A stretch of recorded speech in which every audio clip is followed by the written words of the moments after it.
changing constantly. I remember this one time my friend Jeff North and I were changing the back of his old 54 pickup, actually a pickup he bought for my dad. Long story, maybe I'll tell it sometime. But, changing out of our wetsuits, a freezing cold day, and wrap a towel around yourself, so you're not exposing yourself. But anyhow, Jeff looked down at himself and he said, "My God, I've shriveled into womanhood." And I just cracked up. I could not stop laughing. It was so funny. And so true, too. It's tough being a guy. And the ladies, too. I'm sure it's tough being them, too. We all have a modest side, prudish side, and we all have the other side, that just, hey. But we're weird about our sexuality, unlike all the other animals, our nakedness. And God, the first question he asked us in the Garden of Eden, who told you were naked? So, this is an organic hang up we all have to deal with. So I talk about it because I like people to know that, you know what, if you're a little strange, a little weird, you feel that way, well, guess what? Everybody feels that way. Okay? It's just part of this curse that we're under. None of us are really normal in regard to our sexuality. We all have issues, okay, if you will. And we got to turn to God for help with those issues. And, he'll help you. That's it. One day at a time, you can contend with these issues. But they do play a role in our psyche. We're always thinking about the stuff we're thinking about a lot. And guys think about sex a lot because they enjoy sex a lot. Women probably think about sex a lot because they enjoy sex a lot, right? And so it's a part of our lives. But it's an organic thing that we have to take to God for any kind of peace of mind on these issues, how we should feel or not feel, and when we should feel guilty, when we shouldn't feel guilty. We've got to kind of turn to God for help sustaining us and coping and contending with these issues, because we're all a little bit off in this regard. We can all be a little weird, and I'm just saying, I just don't want people to feel like they're terminally unique, because you're human. If you've got issues in that area, you're just normal. The stuff I get into is the invented, unnatural stuff that is selective and excludes certain people from having to pay the price, but it enlists the masses into paying the price to feed the criminals at the top. So it's very objectionable, and we've all got to fight these people with all our might. With the power invested in us by God Almighty, the righteous will overcome, and we're part of this. It's happening right under our noses. It looks like things are going to get worse and worse forever. Believe you me, I can get very negative sounding. But ultimately, there's a light at the end of the tunnel, and it's God's will. And I believe it has to start meeting the road.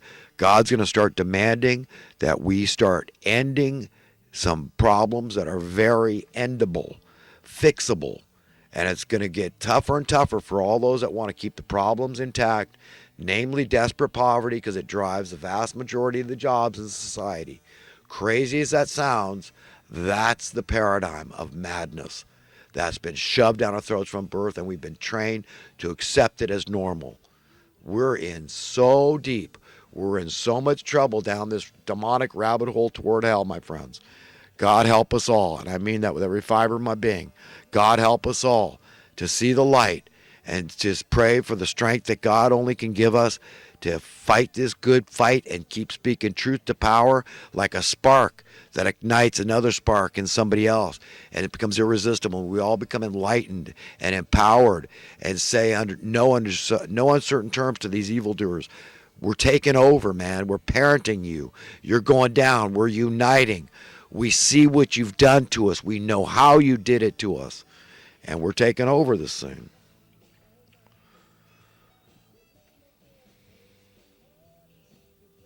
My dad and I didn't agree on everything. He was a super smart guy too. But I always thought somehow I was a little smarter. But then, what you've got is the accumulated knowledge that your parents can give you, plus new knowledge that your teachers and your peers, everybody else you meet in life gives you. So knowledge builds. So it's normal for kids to think they're smarter from their parents. And a lot of times that's just true, and that's for the reasons I pointed out.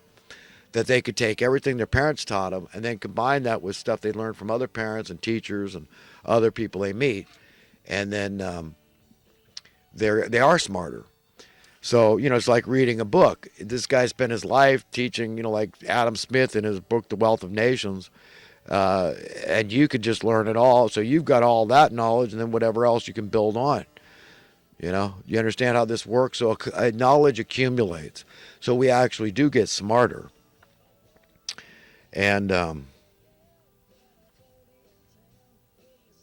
there's one thing my dad and I didn't always see eye to eye on everything, but there's two men in particular that we were just completely bonded by.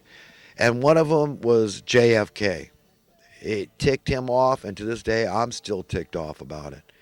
That he didn't get his way, because America would look dramatically, profoundly different. We wouldn't have homelessness. We'd have universal prosperity in America and by extension around the world, because we're the most influential nation. Okay, that's what we'd have. True capitalism would have brought universal prosperity. It'd been a rising tide of prosperity that lifted all boats. We wouldn't be in debt. None of these problems. The homeless problem, none of it. The crime would be so low you wouldn't make your head spin. No more dubious war. No more debt industrial complex. No more national debt. Okay? No social welfare industry. All those jobs that revolve around the problem of poverty. We wouldn't have it. He was a good American. He was an egalitarian. Look up that term. The only synonym I know is equalitarian, if that helps you understand where he's coming from. Martin Luther King Jr. was the other man my dad and I just completely, totally agreed about and were completely bonded about. It was a very beautiful thing. So that made our relationship very beautiful. That we, whether he thought I was a stuffed shirt conservative, he knew where I was coming from. I did want the best for everybody. I was really trying to please my owner, my master, my maker, Jesus Christ, the Father, and by extension, my fellow human beings, to be a friend to humanity, a good brother, a good son, a good dad.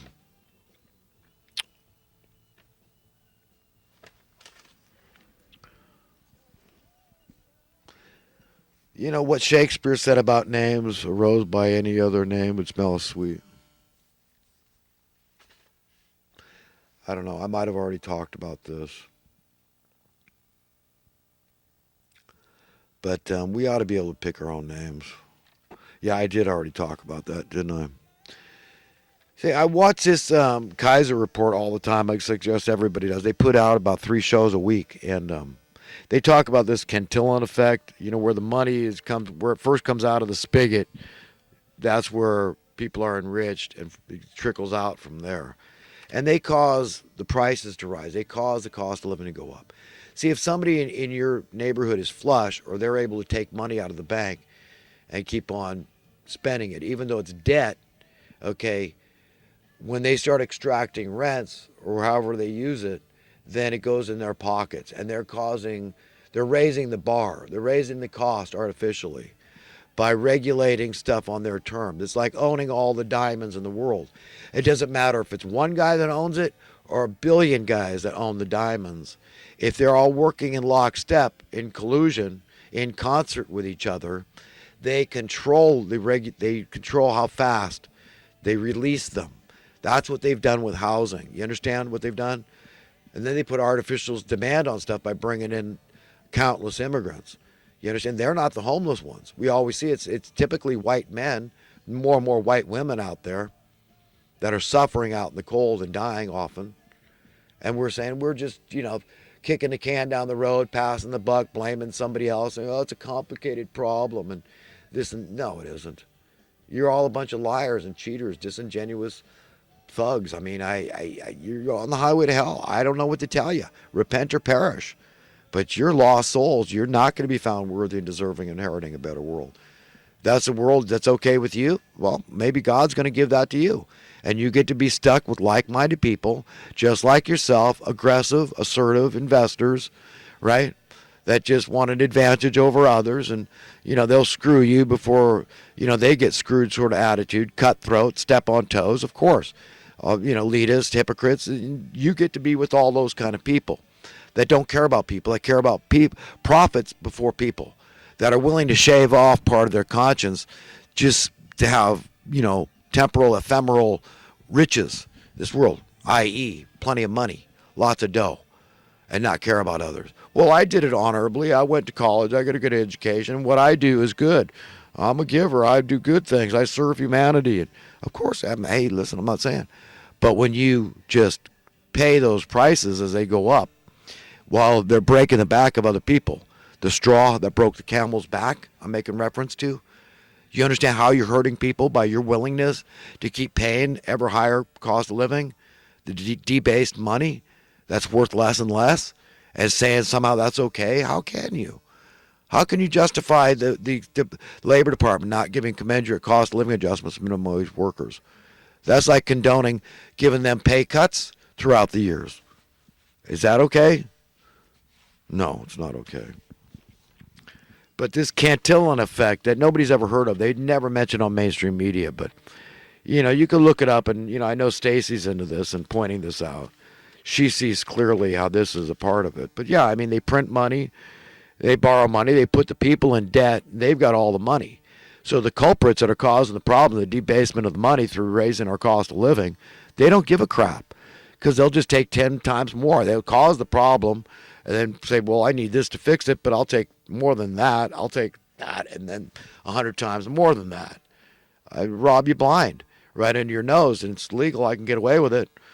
Yeah, it might be unethical, immoral, it might be ungodly, but it's not against the laws of man, so hey, screw you. Stop being anti-capitalistic. Stop being un-American. If you're not a capitalist, you're not American. When, nothing can be further from the truth. It's fascist economics, okay, bailing out the criminals that are deliberately causing the problems. Come on, give me a break. All right, my friends, on to some thoughts from this last week or two. An example of good news is that in spite of the fact that humans at large typically engage in certain behaviors, they really don't want to. And while we don't understand these behaviors, God does, and subsequently offers His amazing grace to help us contend with wanton and miscellaneous forms of madness within and madness without. That is the insane world we live in. Fighting the good fight largely involves dispelling madness within us, the madness within us, and externally, without, that is, throughout the world. What comes naturally to us can feel unnatural, and God knows we seek comfort and security, much like the nurturing warmth of a mother's breast milk, and often find it in erroneous pseudo manners. Right. We all seek escapism, to run, not walk away from this so-called reality that's been shoved down our throats from birth. All these vices and addictions and escapist behavior, the metaphorical slashing of the wrist, self-flagellation that people engage in, even if it seems innocuous. Oh, well, it's just retail therapy, and oh, I just like entertainment, or this hobby or that hobby, and oh, it's healthy, it's a healthy habit. It's still escapist. We're trying to run away from something. And when we face that, hey, things start changing, man. And it controls a lot of, the reasons why we gravitate toward vices and forms of escapism is because we're being afflicted deliberately by evil men. They don't want us to be empowered. They don't want us to have any semblance of peace and security and hope. They just want to keep on running roughshod over us forever and ever. And it ain't going to happen. Get mad. America claims to be a Christian nation. My question is, when will we start acting like it? Certainly, we can all unequivocally deduce from overwhelming empirical evidence that both consumerism and environmentalism in our society are heavily promoted. This is merely one irrefutable point of many points, vividly revealing the utterly inconsistent rampant, wanton madness rife in the mindset of the current controllers of humanity's destiny. Thank God the evildoers will fail miserably, so if you're evil, take heed.